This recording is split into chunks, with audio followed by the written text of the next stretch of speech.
Hey guys, what's going on? Blake Rodriguez with Dream Come True Canine. Today what I wanted to cover was our marker system. Verbal markers are extraordinarily important and they're a huge part of our rehabilitation program. We're known for any breed, any size, any problem, any dog.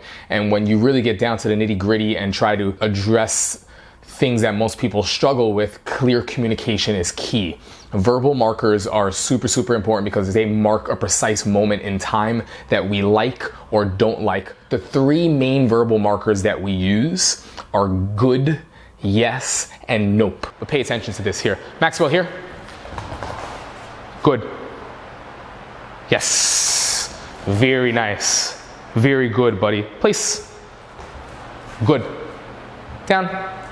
Good. Now I can wash the dishes. Now I can make my sandwich. Now I can answer the door where the delivery guy is. The way we set up our marker system is very similar to how we would teach children sports. If you really want them to enjoy the sport, it kind of almost can't really be about winning or losing in the beginning. It has to be about you having fun. So that might be your winning no matter what, even if it's not so relative to the real world. I just want you to be like, wow, that was easy. But in short, if it's about winning and a kid loves this sport and this new game, he's gonna wanna come back for more, he or she. They're gonna wanna come back and they're gonna come back to practice the next day and the day after that. And that's what I want, because when I have that desire, it's fun and you enjoy it, I can start to critique a little. I can start to add a little bit of criticism. Even though it's constructive, you're prepped for it because you enjoy it. Oh yeah, it could be better. Okay, yeah, no problem. What should I do? Okay, I'm gonna work on that, because you enjoy problem solving. Verbal markers are kind of our foot in the door to making a dog aware that their choices matter. And that sets us up for a lot of fantastic things down the road. So we're gonna go ahead and we're gonna start with yes, actually. So let's say yes, good, and nope. Yes is our terminal marker. It means your job is done, come get your paycheck. On yes, it's important that you understand dogs are taking food. Yes. On the delivery of the yes, I am not bringing him to me and then shoving the food into him.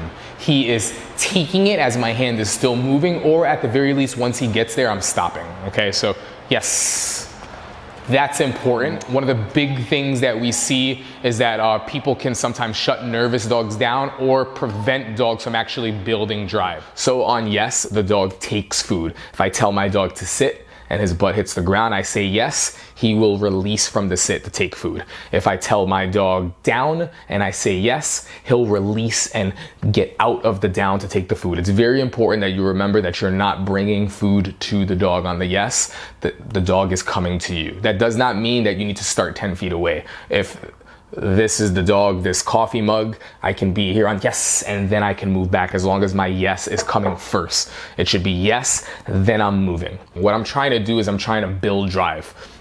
Even for dogs that are drivey from the start, it's a really nice way to kind of get my foot in the door to building a relationship before I dumb things down and bore things down if a dog is super anxious and I have to teach him how to settle. Our good marker is what we call our success marker. So our success marker basically is a really nice way to acknowledge to the dog that I love what you're doing a great job, keep it up, I don't want you to stop. So think of the good marker as me bringing food to the dog to just say, great job, keep up the good work. It's just support. And this is really nice because a lot of people struggle when a dog can't figure something out and they finally do. Sometimes the reward ruins what you work so hard for. So good is a nice way to just say, hey, you're doing a great job, keep it up, but not ruin the dog's overall state of mind. So on good, we bring food to the dog. I want to make sure that when I administer food on the good, that if my dog is in a down, his elbows are staying in a down. I don't want the dog stretching. On good,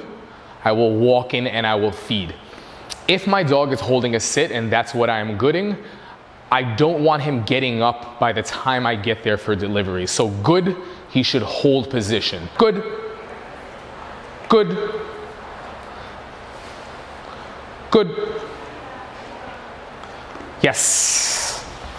You don't want to start working with distance until your dog actually knows good or until you're in a position to actually enforce the behavior. With good, you're asking for duration. So our good marker is keeping the dog doing whatever they're doing. Now it could be a physical stop, or it can be a dog is still going in movement. If I'm teaching a dog a cool trick going through my legs and they struggle to go through my legs and they finally go through kind of almost by mistake, and I mark it with a good. If good regularly means keep doing what you're doing, that can be the light bulb moment for a dog to go, oh, that's what you wanted to do? Awesome. And kind of keep things going. So we've covered yes. We've covered good. Yes builds speed. The dog takes food from my hand. I'm not going to yes them and ask them for a sit. I'm going to yes them and they can be rude and snatch it out of my hand. On good, I want the dog to settle. If I tell my dog place and then they yes, they can take food. Place, yes, they can take food. Place, good. I want to see a dog wait. Beautiful. Then I'll walk over and give the food. And then nope, with an emphasis on the PE. I want you to try this at home. You might sound silly doing it, but act as if you're genuinely pissed off and upset with me and say nope in a very, very angry, bitter, upsetting, scary way. Emphasize on the PE. If you actually tried it, it's really, really difficult to sound mean. So what nope forces you to do, it forces you to teach what it actually means. No can sound really mean. No can sound super intimidating.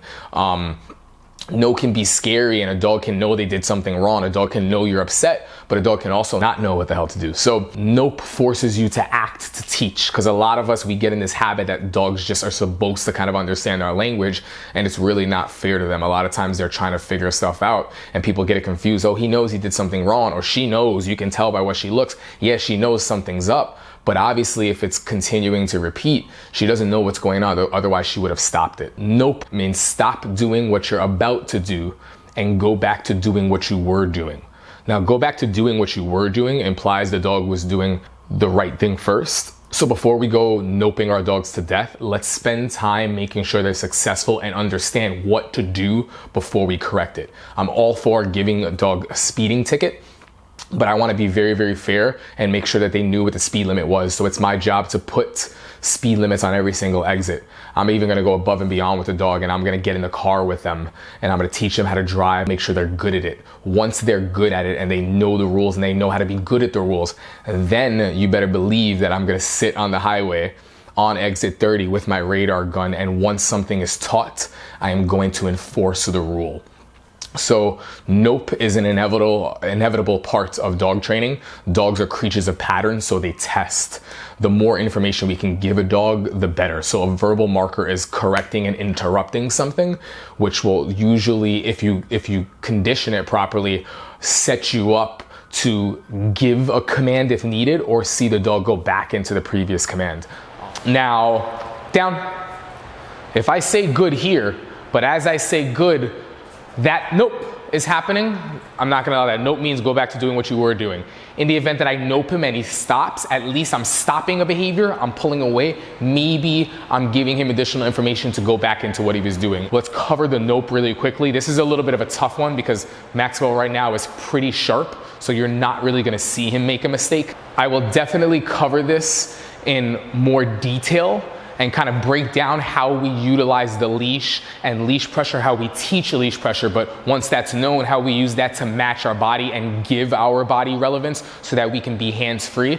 But for right now, I'm sort of gonna create a setup, which I don't advise you doing, but I just wanna kind of give you an example of what nope should do. So there's food there. Yes, nope, place. Good boy, yes, nope. Place. Good. You can see it's hands-free. Yes. Go ahead, buddy. And because he understands the markers and he understands my body language, that actually serves as information, a blueprint, a cheat sheet to help him be successful even when he's faced with struggle or challenge.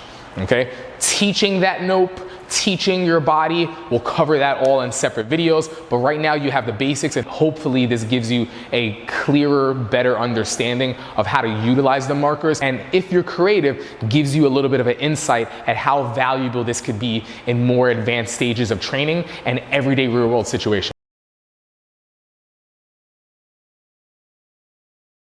Good. What helps is making sure your delivery for downs is coming under the chin, and you're aware of your body language and the effect that it has on the dog that you're working with.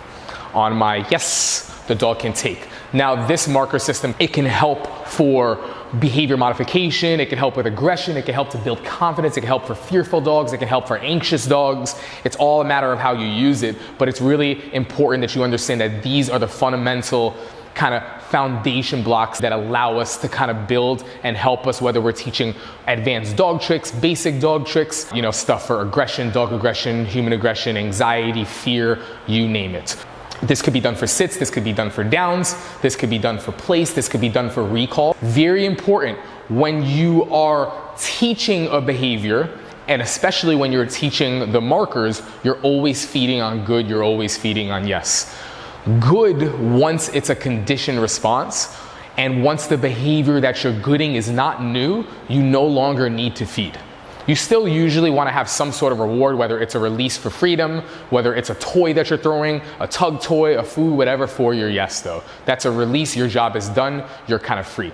So I'm going to go ahead and show you a couple of things on my place. If I was walking him there and let's say he didn't really know it and I was still luring, I would place, lure him on, yes, him off. If I was working on the good, I would place, lure him on, good, good, yes, and feed him. Down the road, you're in a really good place, right? And what I mean by that, place, yes, down, good, place, yes. Look at the difference on the good. Down, good, sit, good, place, good. I get a settle. Now I can walk in and administer food. It's very important that you understand that you're saying good, then moving into feed. You are saying yes, then moving back to feed. Yes, good job.